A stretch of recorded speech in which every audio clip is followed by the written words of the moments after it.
harus diizinkan dulu tuh. Oke ya, kebetulan Pak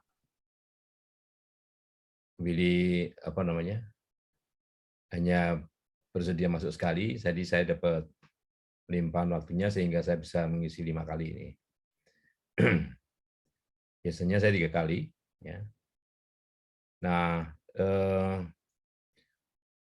beberapa materi manajemen sains yang akan saya sampaikan pada pertemuan terakhir ini, oke, ya masih ada kaitannya dengan misalnya masalah network atau jaringan ya, dalam model dalam sebuah jaringan. Oke, saya share screen dulu. Mana nih? Oke.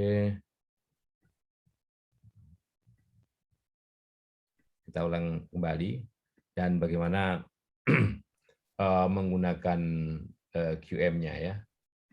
Ini apa yang kita sebut dengan pemrograman dinamis ya, atau model jaringan nih, karena bentuknya seperti jaringan seperti ini ya. Kebetulan panahnya ke sana aja. Nanti kalau misalnya di balik panahnya ya urutannya tergantung. Misalnya, oke, sekarang perginya dari 10 ke 1. Kalau ini apa namanya jalurnya dari 1 ke 10 gitu ya. Nah, tujuannya karena dalam model jaringan seperti ini bisa aja apakah kita ingin memaksimumkan kalau angka-angka ini adalah keuntungan misalnya apa namanya kalau mengoperasikan alat transportasi ya yang apa namanya dioperasikan dari masing kota 1 ke kota 2. Ini kalau dari 1 ke 2 ini keuntungannya menjadi 4 satuan, 2 ke 5, 10 satuan dan seterusnya ya. Kalau itu keuntungan. Kalau ini adalah jarak atau biaya, kita memiliki permasalahan minimumkan kan ya, minimumkan begitu. Nah model-model seperti ini kalau di dalam manajemen sains atau dalam riset operasi ini disebut dengan pemodelan dinamis ya, pemodelan dinamis. Nah karena pemodelan dinamis ini dia punya sifat bahwa setiap satu masalah ini dia satu jawaban, satu cara menjawab. Nah kebetulan di dalam QM yang kita pakai itu ada modulnya. Kita share dulu di sini. Sorry. QM ini kita share.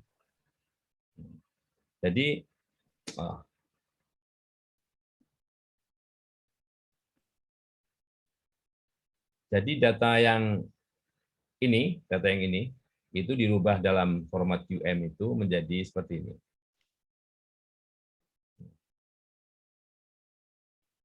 Jadi seperti ini.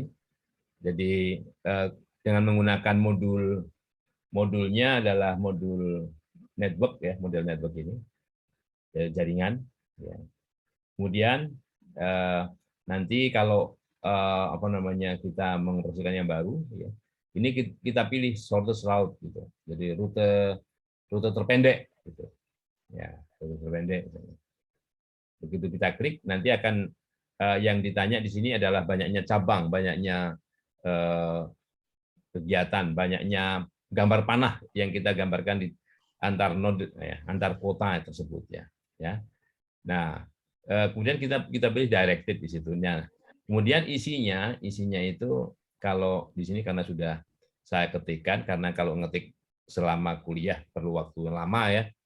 Nah, di sini yang ditampilkan adalah tadi kalau kita hitung itu branch-nya, jadi gambar panahnya itu, arah panahnya itu ada 18 biji ya. 18 itu masing-masing kalau kita rinci itu awalnya dari 1 ke 2. Ini dari kota 1 ke kota 2 gitu ya. Ini kalau jarak, ini 4 misalnya gitu ya. Di sana defaultnya jarak defaultnya. Kita bisa ganti. Ya. Nah, dan seterusnya. Dari 1 ke 2, 1 ke 3, 1 ke 4, dan seterusnya ya. Ini menunjukkan dari kota ke, dari ke. Ya. Jadi kalau kita sudah isikan ke 18 branch itu, ya semakin banyak ya semakin lama ngisinya ya. Gitu ya. Nah, kemudian di sini nanti bisa kita cari kalau berangkatnya itu kan kalau dari 1. Kalau kita ingin bisa mencari dari kota 4 ke kota terakhir 10 itu jarak minimumnya berapa? Itu bisa dicari ya. Nah, ini originnya 1. Originnya 1, kota awalnya kota 1, kota akhirnya kota 10 misalnya. Jadi cara melihatnya juga bisa lihat di sini jadi 1 terakhir 10 ya. Nah, ini saja pilihan pertamanya. Kemudian kalau kita selesaikan, nah ini kalau sudah ada alatnya kan tinggal klik solve gini ya. Nah, jadi ini adalah network risetnya. Network risetnya, maka yang dilalui adalah ini branch-nya branch ketiga. Branch ketiga itu atau cabang ketiga tadi itu dari kota 1 ke kota 4. 1 ke 4 jaraknya 3 ya. Sehingga kumulatif totalnya 3. Nah, dari 4 ke 6 itu branch 9, cabang ke 9 itu jaraknya juga 3, sehingga kalau kita jumlahkan jadi 6. Dari 6 ke 9 ya kan. Ini jadi itu jaraknya 6, 12 ya. Dan yang terakhir ini, terakhirnya dari 9 ke 10, 4, sehingga total jaraknya 16. Nah, itu. Jadi ini yang dilalui. Ya, 1 ke 4, 4 ke 6, 6 ke 9, 9 ke 10. Nah, jadi kalau kita lihat, kita kembali ke permasalahan awal, ada gambar yang kita dapatkan di sini ya, yang kita sharing dulu tadi itu. Nah, kalau kita mau cari satu persatu seperti ini dengan tidak menggunakan suatu metode, itu lama sekali. Ini aja berapa? Ini aja ada kemungkinan 1 kali 2 kali banyak kali. Jadi untuk ke kota 1 sampai ke kota 10 itu bisa banyak jalur. Ini baru gambar yang sesederhana ini ya. Apalagi gambarnya lebih luas lagi. Tidak mungkin kita membuat daftar satu persatu semua kemungkinan jalur itu untuk mendapatkan yang terpendek. Ya mungkin sih mungkin, tapi lama kan. Jadi dengan metode yang akhirnya, metodenya teorinya dari sini ya, teorinya dari sini. Tapi si QM itu sudah meringkasnya menjadi sebuah program. Walaupun sebetulnya saya juga, nah ini juga program yang saya buat tapi dengan bahasa basic, ya, dengan bahasa basic. Sekarang basic sudah ditinggalkan. Saya buatnya sudah lama sekali ini, buatnya sudah lama sekali. Jadi perlu dikonversi ke bahasa pemrograman baru. Kalau orang-orang yang misalnya pemrogram pasti mestinya juga bisa membuatnya. Nah, itu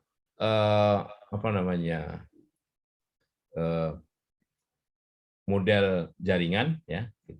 Saya gantikan dulu sini. Oke. Nah, tayangan berikutnya selain menampilkan jaringan ini, kita bisa lihat ada jendela satunya. Itu kalau kita mulainya, kalau ini ada tampilan matriks ya. Ini matriks jarak minimum. Jadi kalau dari satu ini ke kota 10, itu jarak minimumnya 16. Ke kota 7 jarak minimumnya 11 gitu ya. Nah, dari kota 8 dari kota 6 misalnya, dari kota 6 ke kota 10 itu jarak minimumnya 10. Ini adalah matriks jarak minimum. Nah, kalau NOPAD yang nggak ada, misalnya dari 2 ke 1 kan nggak ada memang ya. Dari 2 ke 1 nggak ada, karena yang ada dari 1 ke 2 panahnya ya. Nah, jadi itu. Ini sudah dihasilkan, sebetulnya masing-masing ini juga dihitung dengan menggunakan prosedur yang sama oleh yang dipakai dengan cara yang sama tadi ya. Cuma ini tadi menghitung dari 1 ke 10. Dari 1 ke 10 itu yang dicari cuma ini aja 16 ini ya. Yang lain mestinya dapat dicari dengan cara yang sama ya. Cuman karena kerja komputer itu terlalu cepat daripada kerja kita manual ya, dia bisa merekapitulasinya juga lebih cepat gitu. Itu model jaringan. Jadi biasanya kalau di waktu kita belajar dulu, kemudian soalnya dimodifikasi. Kalau sekarang balik nih dari kota 10 balik ke kota 1 ya. Balik ke kota 1, kemudian dari kota misalnya dari kota 8 ke kota berikutnya 6 itu jalanan putus. Nah, gitu kan? Jadi jalan putus itu nggak ada lagi panahnya gitu, panah baliknya. Kemudian bagaimana cara solusinya? Ya, pasti harus menulis ulang dari kota mana ke kota mana kan jadi gitu. Nah, itu model jaringan yang saya perlu sampaikan di sini yang sebetulnya ada di permasalahan pemodelan dinamis. Ya. Kemudian yang berikutnya yang akan saya sampaikan adalah ini PERT-CPM ya, Project Evaluation and Review Technique ya. Teknik evaluasi dan review proyek ya. CPM atau Critical Path Method atau metode jalur kritis ya. Nah, sebentar saya carikan oke di menunya di sini, mudah-mudahan nampak Mbak ya. Nah, jadi ini juga bagian biasanya salah satu bahasan di dalam manajemen science ya. Manajemen science itu manajemen kuantitatif ya. Ini banyak kuantitatifnya. Saya rasa sudah banyak yang belajar tentang ini ya mungkin. Ya. Jadi alat ini sering dipakai dalam riset operasi atau manajemen science ya, khususnya untuk mengelola proyek. Nah, di sini tulisannya berskala besar, tapi contohnya hanya kecil ya. Contohnya hanya kecil. Kalau besar benar datanya, tentunya menyajikannya juga lama. Ya. Nah, pada intinya bahwa semua proyek itu ada titik awalnya dan ada titik akhirnya. Yang masing-masing kalau dipisah-pisah itu menjadi sebuah event atau peristiwa atau kejadian. Ya. Saya gunakan di sini terjemahannya kejadian atau peristiwa ya. Nah, sebetulnya itu menunjukkan sebuah aktivitas. Ya. Nah, oke.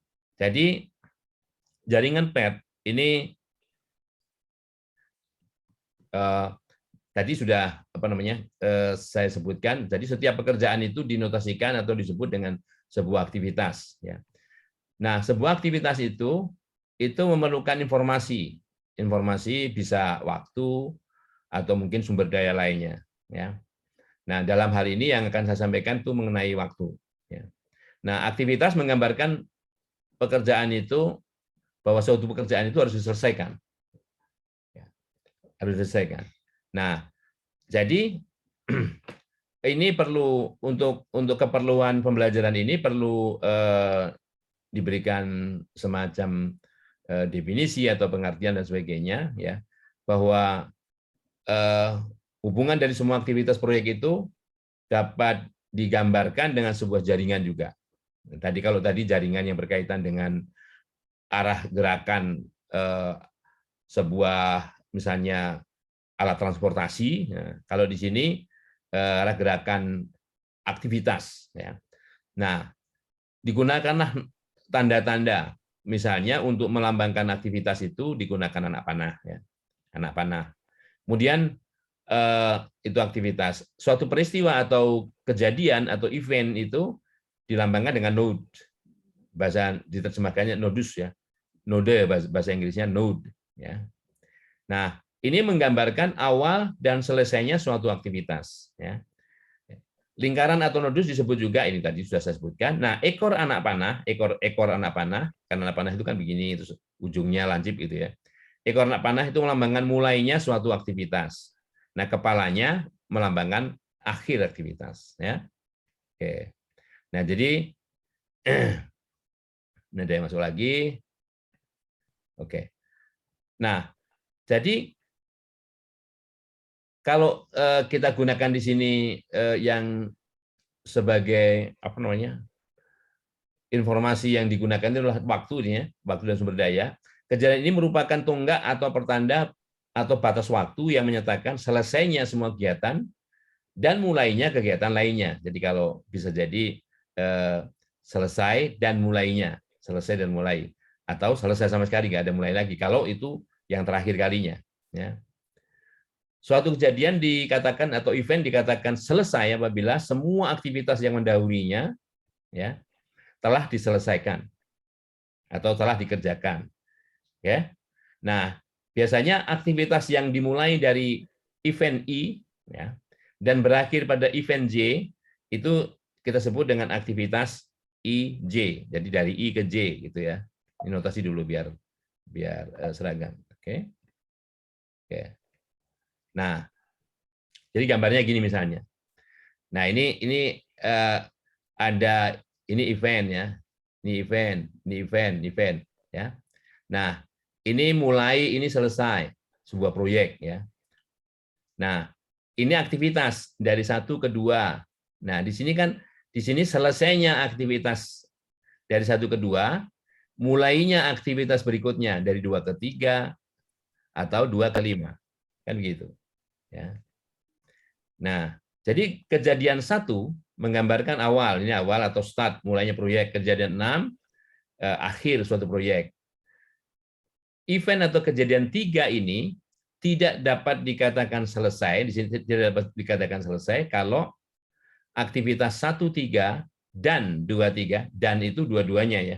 Dan itu dua-duanya. Jadi meskipun misalnya 1-3 sudah selesai, tapi 2-3 belum selesai, event 3 ini, sorry, ya, kejadian 3 ini belum bisa dikatakan selesai.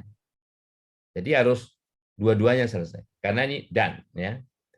Juga aktivitas 36. Aktivitas 36 ini ya tak dapat dimulai, 36 ini tak dapat dimulai bila mana event 3 atau kejadian 3 itu belum selesai. Ini nggak bisa dimulai. Jadi mulai ke sini atau mulai ke sini itu kalau dua-duanya sudah selesai. Ya. Nah, kejadian 6 dikatakan selesai, ini benar-benar selesai apabila aktivitas 56, 36 dan 46 itu tiga-tiganya selesai semuanya. Ya, gitu. Jadi kalau ini selesai, ini belum selesai, ini belum bisa dikatakan selesai. Ya. Oke. Nah, ini petunjuk-petunjuknya. Petunjuknya 1 itu awal, M itu terakhir, ya. Ini IJ dari I ke J gitu ya. Ya, harus mengikuti ini. Aktivitas IJ, I harus lebih kecil dari J. Nggak bisa balik aktivitas 3,1 nggak bisa. Harusnya I-nya angkanya harus lebih kecil dari J. Ya. Nah, untuk J tertentu, semua aktivitas IJ harus diselesaikan terlebih dahulu sebelum event atau kejadian J itu dikatakan selesai. Oke, ini petunjuk atau aturannya. Setiap aktivitas IJ harus khas. Khas ya. Khas itu nggak ada duanya. Unik. Ya. Oke. Oleh karenanya, bagaimana apabila dari event 3 dan event 7 ini ternyata ada 2 aktivitas A dan B. 2 aktivitas A dan B. Nah, kalau seperti ini tidak boleh. Jadi harus disiasati. Disiasati dengan apa yang disebut dengan event boneka atau kejadian boneka. Salah satu mau yang A atau yang B, silakan. Jadi begini, harus dirubah menjadi seperti ini. Ya.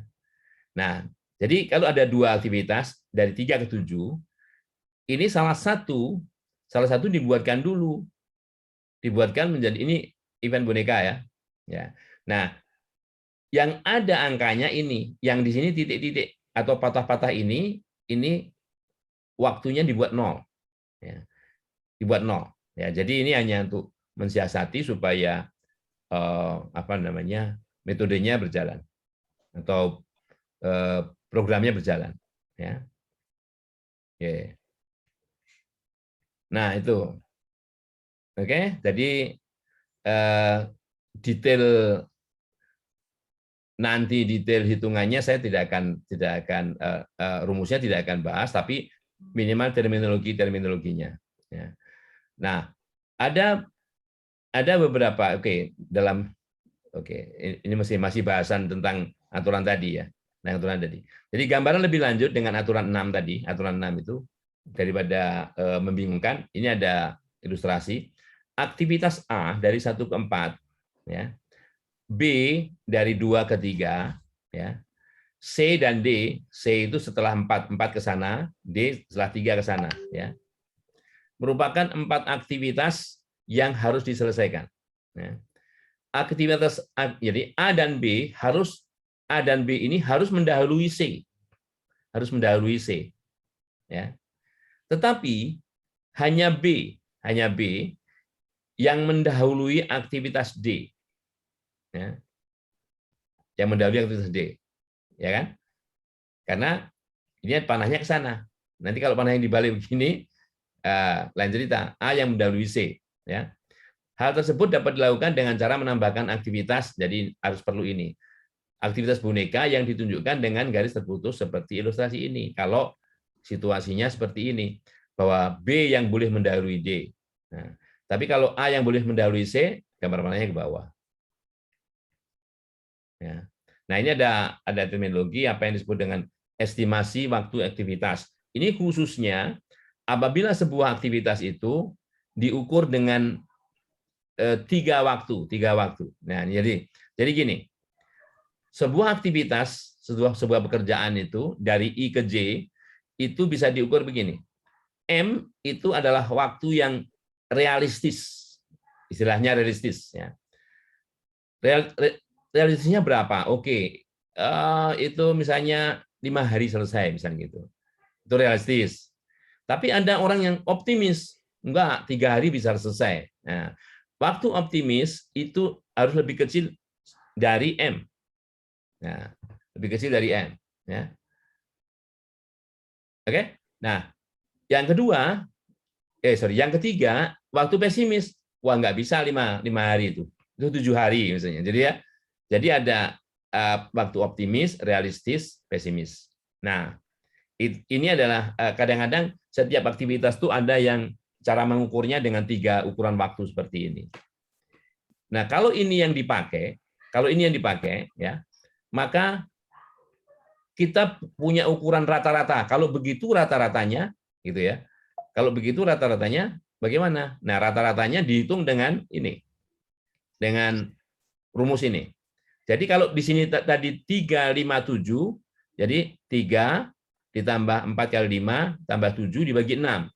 Ini pembobot sih, ini 141 bobotnya ya. Jadi jumlah bobotnya 6, ini baginya 6. Jadi rata-rata terboboti. Sedang variannya digunakan dengan cara menghitung ini. Tidak peduli M-nya berapa. Yang penting waktu pesimis dikurangi waktu optimis. Ya. Dibagi 6, setelah dikurangi, dibagi 6, dikuadratkan. Itu variannya. Varian dari apa yang disebut dengan waktu aktivitas tadi. Ya. Ya gitu. Kemudian ada halo? Kemudian ada waktu istilahnya harapan itu rata-rata. Rata-rata waktu penyelesaian peristiwa tercepat. Jadi kalau ini dari I ke J, itu artinya ini aktivitas dari I ke J, ya. Rata-rata waktu penyelesaian aktivitas dari I ke J. Kalau ini tadi rata-rata waktu penyelesaian peristiwa tercepat. Peristiwa yang mana? Peristiwa ke J, gitu ya. Peristiwa ke J. Nah gitu.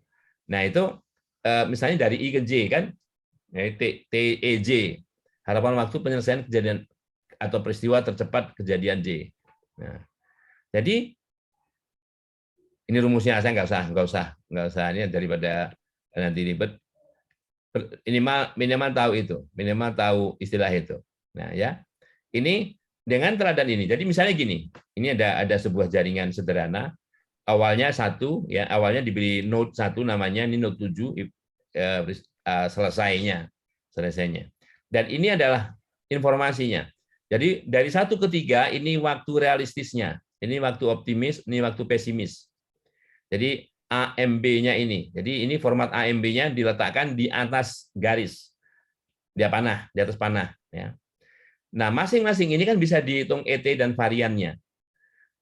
A ditambah 4M, A ditambah 4M ditambah B ya, dibagi 6, dapatnya 4. Ini variannya B dikurang A 2. Dibagi 6, jadi 2/6, sepertiga kuadrat, 1/9 ya. Nah gitu. Nah ini informasinya sebetulnya awalnya cuma yang di atas tanda panah itu. Nah dengan informasi itu, maka nilai TE tadi bisa dihitung seperti ini. Ya. Harapan waktu penyelesaian tercepat peristiwa 1 0 karena awal ya, karena awalnya. Nah peristiwa kedua itu tercepatnya dari mana? 1 ke 2. 1 2 itu pasti dari 1 kan. Nah jadi di sini 0 ditambah ET12. ET12 waktu tercepatnya 2 ya. Ini rata-ratanya. Maksudnya di sini tadi ya. Ini 2, ET-nya 2. Nih. Ya. 1 2. Nah, dan seterusnya. Nah, jadi masing-masing bisa dihitung TE-nya. Masing-masing node itu bisa dihitung TE-nya. Bisa dapatkan TE-nya ini, ya. Rata-rata waktu penyelesaian tercepat. Nah, tercepat di sini ya. Nah, oke. Kalau tercepat dihitung maksimumnya. Kalau di sini kan 4,7 sama 9,2. Kok nggak diambil minimumnya? Ya, kalau itu mungkin yang dari 1 sudah selesai. 4,7 satuan waktu. Tapi yang dari 3 belum selesai.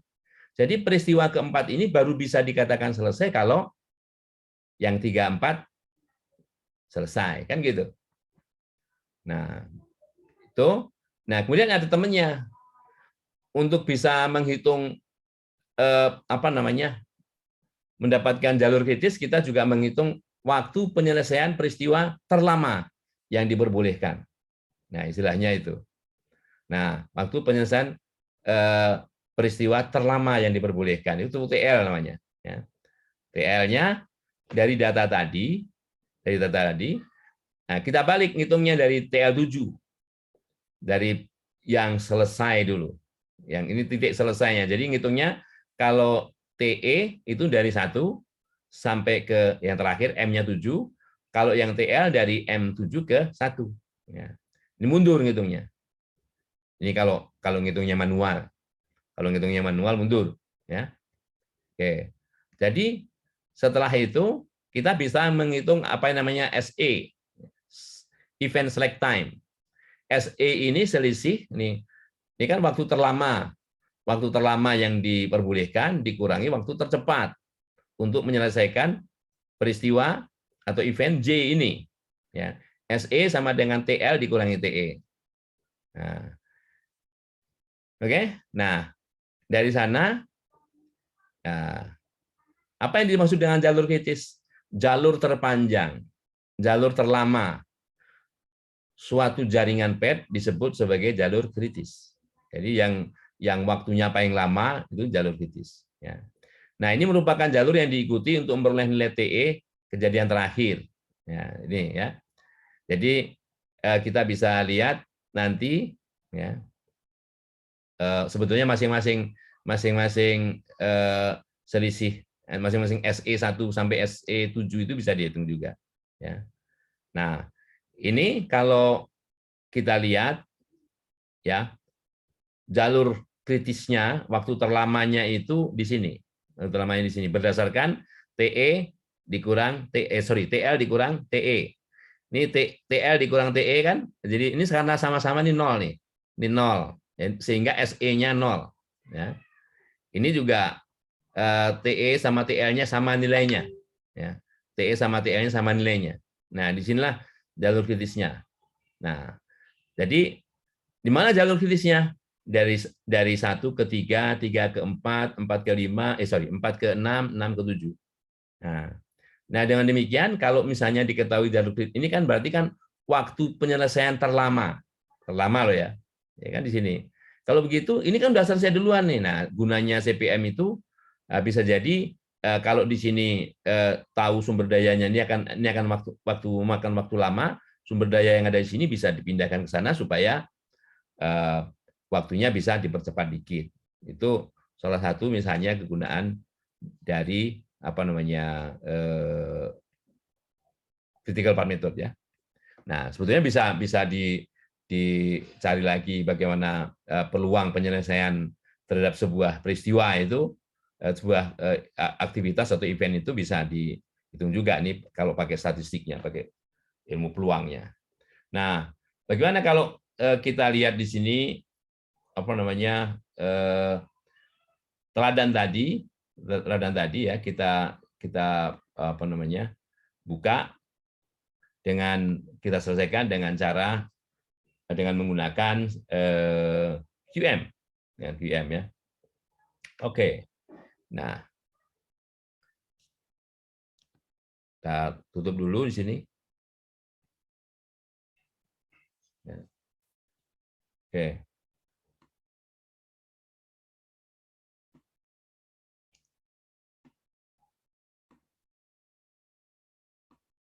Nah, oke ya. Dan data tadi kalau saya pindahkan ke sini, dia tadi ada berapa aktivitas ya. Ada berapa aktivitas.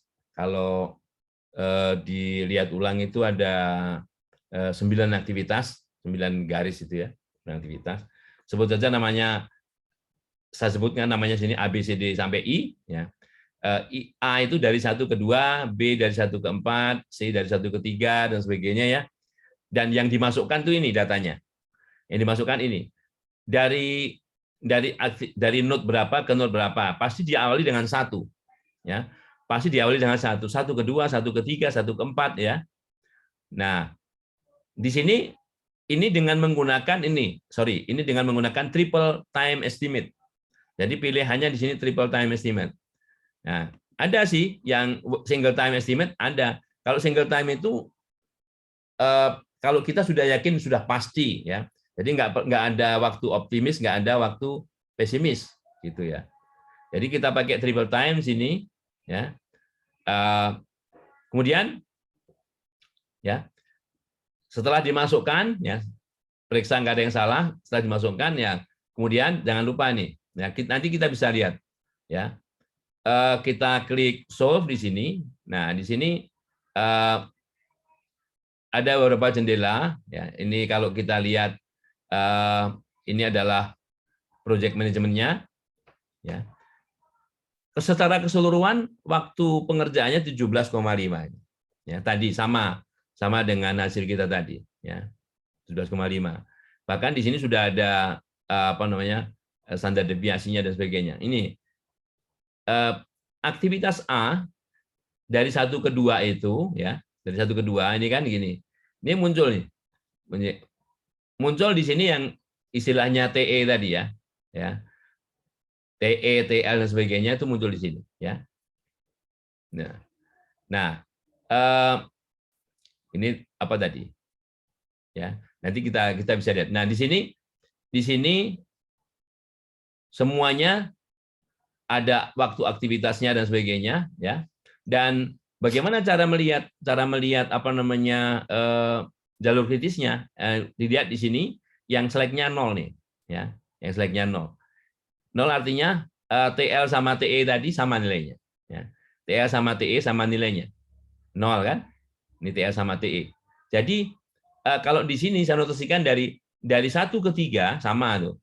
Atau aktivitas C ya. Kalau tadi pakai notasi lain ya. Dari 1 ke 3 ya. Kemudian dari 3 dari 3 ke 4 ya. Dari 3 ke 4 ini 0 ya. Dari 4 ke 6 ini 0 ya, karena nilai TL dan TE-nya sama. Jadi waktu tercepat dan waktu terlama yang diperbolehkan itu sama nilainya, dan dari 6 baru ke 7. Nah, jadi ini jalur kritisnya dilihat dari yang seleknya ini 0 merah ini. Warnanya merah ya. Nah, ini sudah diberikan semua sama si QM ya.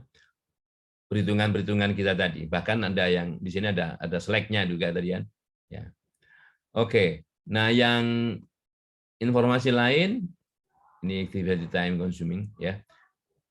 Activity time computation ini komputasinya. Ini kalau mau dilihat standar deviasinya, variannya dan sebagainya.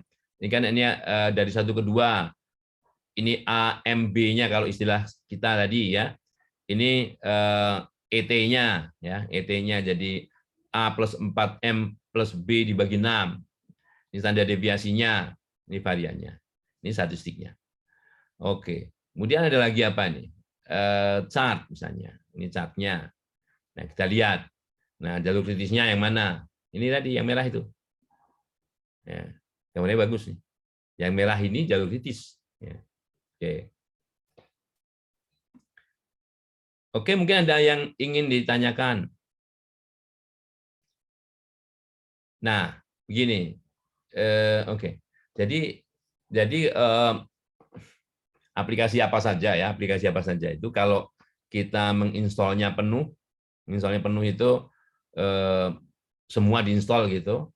Kalau kita nggak mengerti masih ada bantuannya, ada help-nya.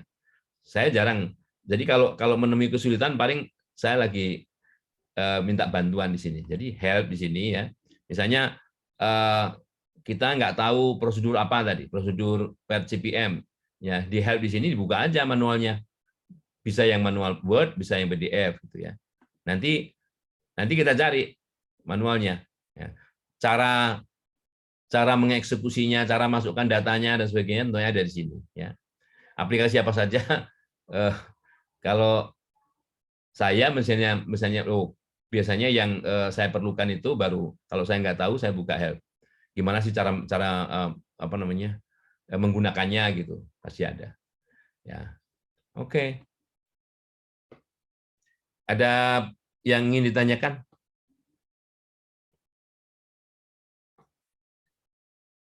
Selamat sore Pak Edi.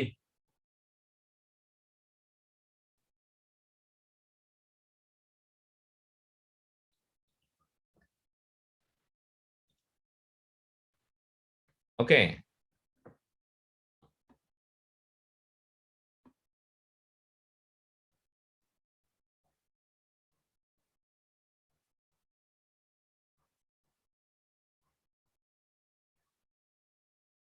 Ada pertanyaan? Ada yang ingin tanya?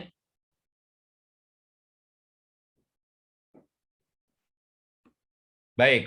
Nah, kalau enggak, nih, karena ini eh, materi apa namanya terakhir sisa-sisa mungkin enggak waktunya juga enggak harus terlalu lama ya. Saya akan bahas masalah. Halo? Oh, suaranya jadi dua di sini. Oke. Saya share ya.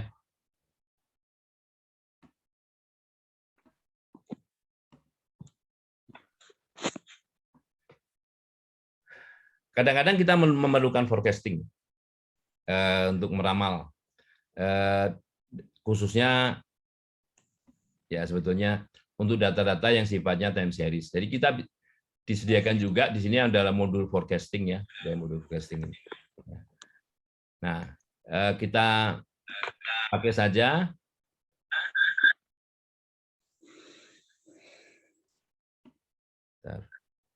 Jangan-jangan dari tempat saya ini. Enggak.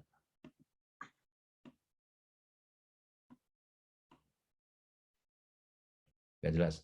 Nah, kita pakai aja alat-alat sini. Di sini misalnya teladan yang pertama itu apa yang disebut dengan rata-rata bergerak, moving average. Ya. Nah, datanya sedikit saja biar paham, ya, biar paham.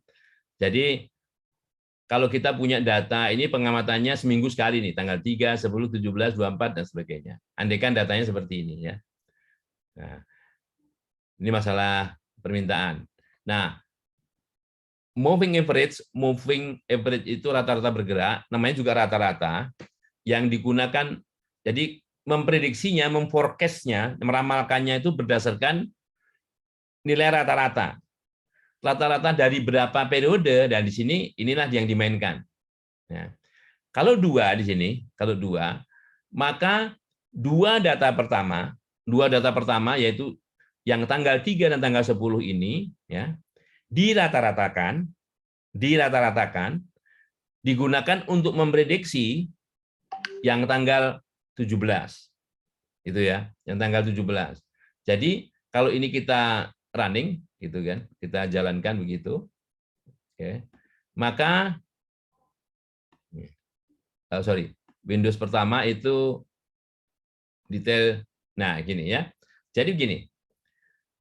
100 dan 120, dua data pertama ini rata-ratanya 110. Nah, itu digunakan sebagai nilai ramalan periode ketiga. Jadi periode ketiga, ramalan periode ketiga itu digunakan ramalan periode kedua dan pertama. Ramalan periode keempat ini digunakan data periode ketiga dan kedua. Jadi kalau 120 dan 110 ini di rata-ratanya 115. Ya. Dan seterusnya. Jadi 107 dari mana? Rata-rata dari ini, 110 dan 105. Karena yang digunakan dua periode. Periodenya dua. Nah, kalau periodenya tiga, ya tiga data pertama.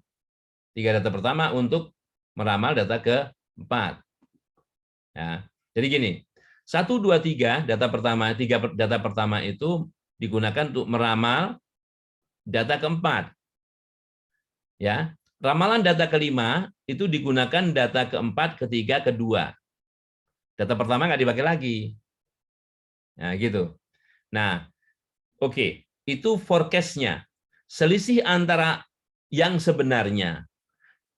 Selisih yang sebenarnya dengan forecast-nya ini yang disebut errornya.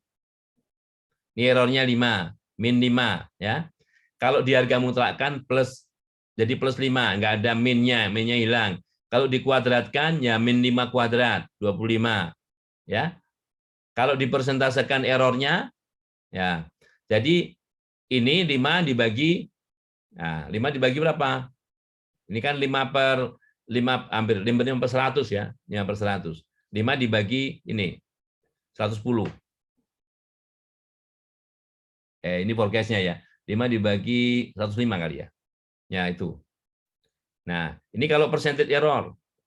Kemudian nanti dijumlahkan atau dirata-ratakan. Kalau mau pakai jumlah ini, kalau dirata-ratakan ini.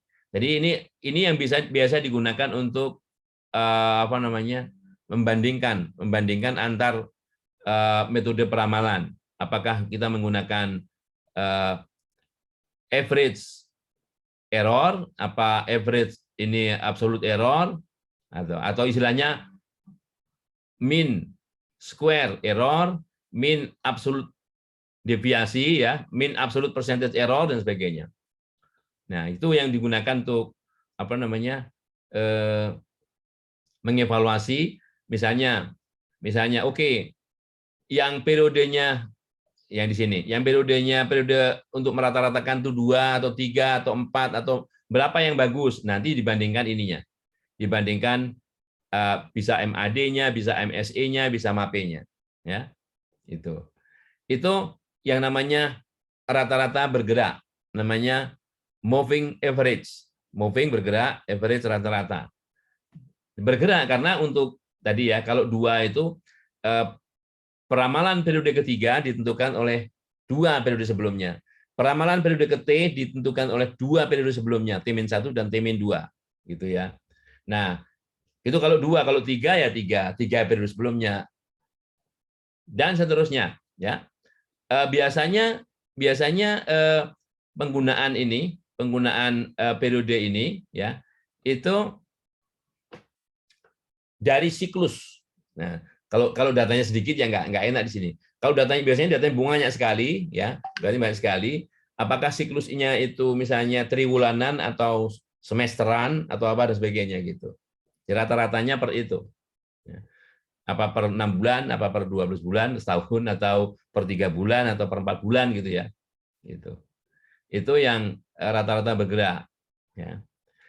Nah, rata-rata bergerak pun ada modifikasinya. Ada rata-rata bergerak dengan menggunakan pembobot. Nah, kalau dengan menggunakan pembobot, nanti ada weighted-nya, ada bobotnya.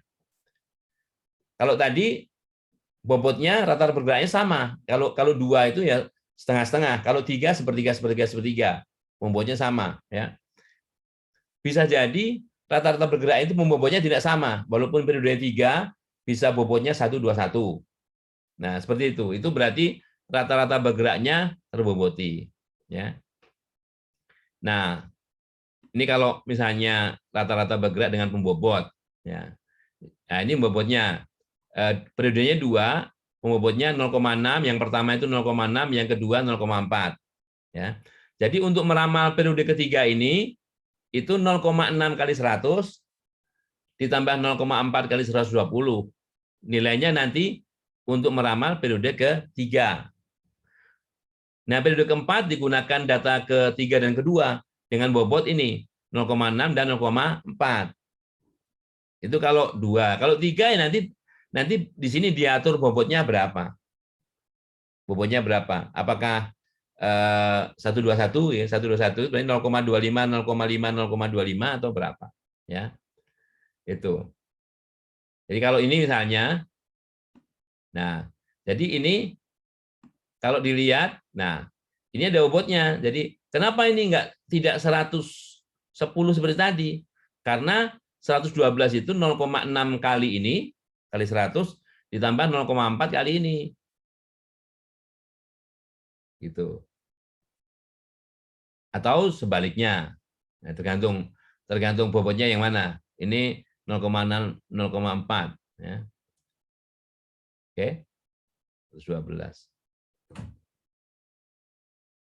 Oke. Ini bobotnya berapa ini? Ya. Oke. Nanti bisa diganti-ganti itunya apa namanya bobotnya itu. Ya. Setengah-setengah gitu. Kalau setengah-setengah mungkin sama dengan yang tadi, setengah-setengah gitu ya. Kan ini ya. Oke. Nah, ini 115 kan? 110. 100 kali setengah, 120 kali setengah dapatnya ini. Gitu ya. Nah, itu. Artinya setidaknya sudah dimudahkan oleh si QM ini ya. Oleh QM ini dengan modul-modul yang ada, modul yang dimiliki. Oke. Oke. Oke. Nah, sekarang andaikan misalnya ada apa namanya? Metode lagi, apa yang dimaksud dengan ini exponential smoothing, jadi pemulusan eksponensial. Nah, ini agak ada modifikasinya, bukan rata-rata bergerak ya. Jadi bukan rata-rata bergerak, tapi dengan ada koefisien. Ada koefisien, kita perlukan koefisien pemulusan, smoothingnya. Jadi smoothing koefisiennya itu nilainya di antara 0 dan 1. Ini defaultnya setengah ya. Saya tidak sampaikan di sini rumusnya seperti apa, nanti kepanjangan ya. Nah, ini dilihat. Kalau mau lihat rumusnya mungkin bisa jadi di panduan tadi yang saya sampaikan lewat help-nya itu ada. Jadi kalau misalnya ini setengah, default-nya ini seperti apa?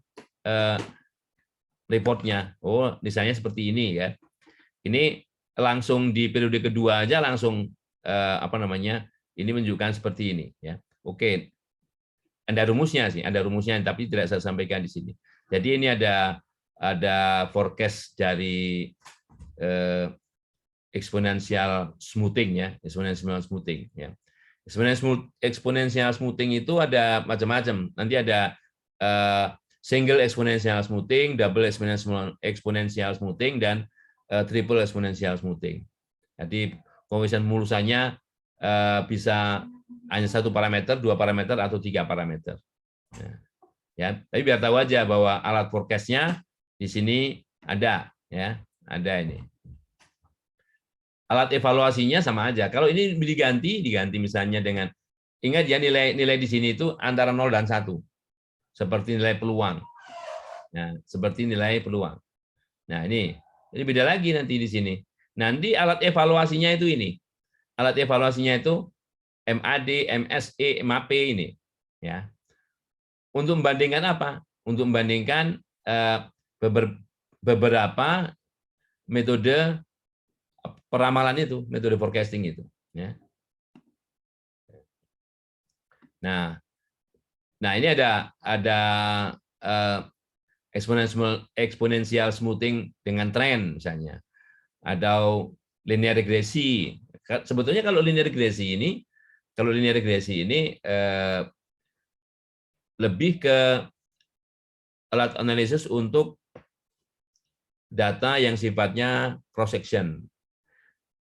Kalaupun ada digolongkan termasuk forecasting, sebetulnya kalau saya mengatakan bukan forecasting, prediksi ya, bukan forecast. Kalau forecast itu kesannya ke depan, gitu, kesannya ke depan. Jadi ke depan seperti apa datanya atau taksiran nilainya. Tapi kalau prediksi itu tidak harus ke depan, ya. Kecuali data menurut waktu, ya, datanya menurut waktu. Oke, jadi mungkin itu nanti yang bisa dipakai ya. Siapa tahu, saya nggak tahu nanti alat analisisnya ini kan hanya untuk memperkaya mata kuliah manajemen sains yang notabene tidak ada dalam kurikulum di semester regulernya, ya kan? Jadi gitu. Oke, saya berikan kesempatan kalau mau ada yang bertanya.